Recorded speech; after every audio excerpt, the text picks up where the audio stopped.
I went to Steve at stevegood.com to try to get away from this lockdown, 90-degree July weather.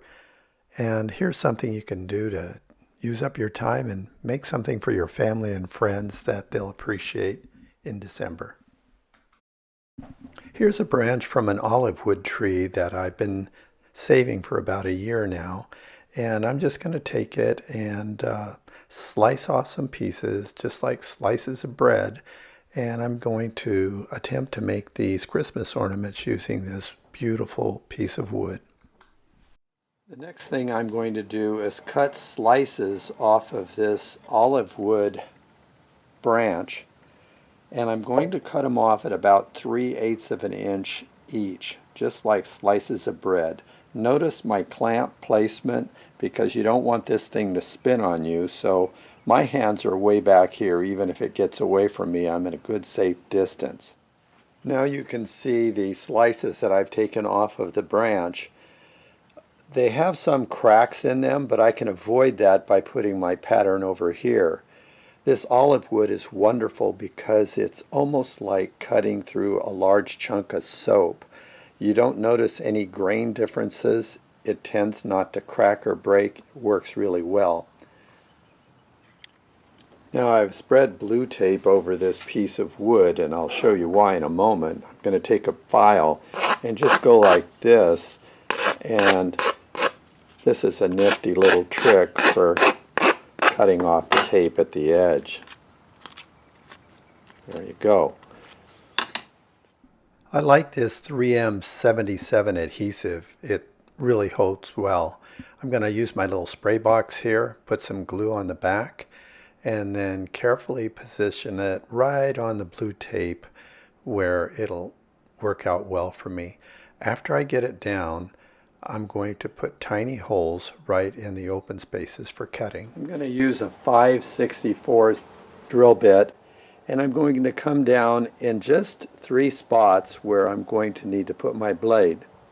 I'm going to use a larger drill bit, maybe a 1/8 inch up here where I'll put ribbon through the ornament. Here we are with the drill holes completed. Notice I did put 2 in this area, even though I didn't need to. Sometimes it's just easier to jump to another site. I have the larger one up here. This is probably the most important thing to mention. I don't like using a real fine blade, so I don't want to make these turns right here. They're too sharp. So what I'll do is I'll put a blade in here, and I'll cut like this, down and stop there, back up and cut like this, and then I'll back up and I'll cut like this, back up, and then I'll cut like this, and these pieces fall out, and then I just clean up with straight cuts right here. Up here what I'll do is I'll cut down this edge and come to this point, back up and cut down like that, and I'll do that all the way around. I know there are really very good scroll saw cutters that will actually make turns in spots like this, but I'm not one of those guys, and I know it.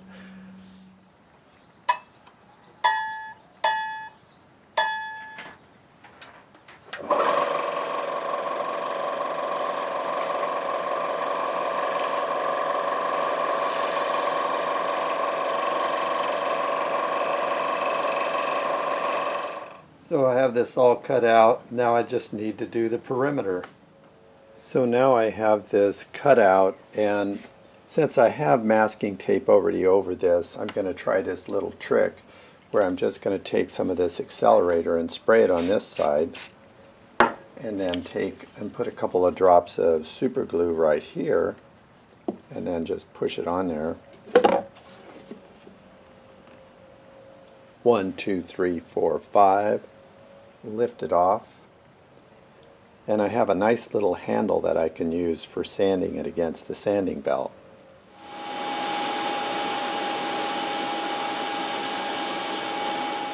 Now I can just take and pull this off. That's what I love about the blue tape. You just don't have any stuff to mess with. And then I'll just, I have some, I always save this blue tape from previous jobs, And I'll stick that down good and tight and repeat the process where I put a drip or two here, spray the back of this, hold it down, 1, 2, 3, 4, 5, 6, 7, 8, 9, 10, and I'm ready to sand the other side. I'm now going to take 220 grit sandpaper and sand this, and then flip it and sand the other side, obviously. You can do all of this by hand, but fortunately I'm at the age, I have the luxury to buy some tools finally, and I can do it the easy way. Now I'm going to use some of this boiled linseed oil and just put a few drips on here.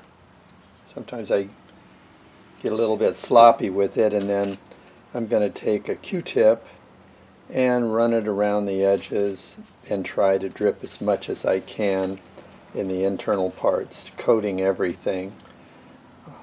I don't want any of this to be uncoated, not only for looks, but then I'll get uneven drying and then the thing may warp on me. So I'll just take this and flip it over.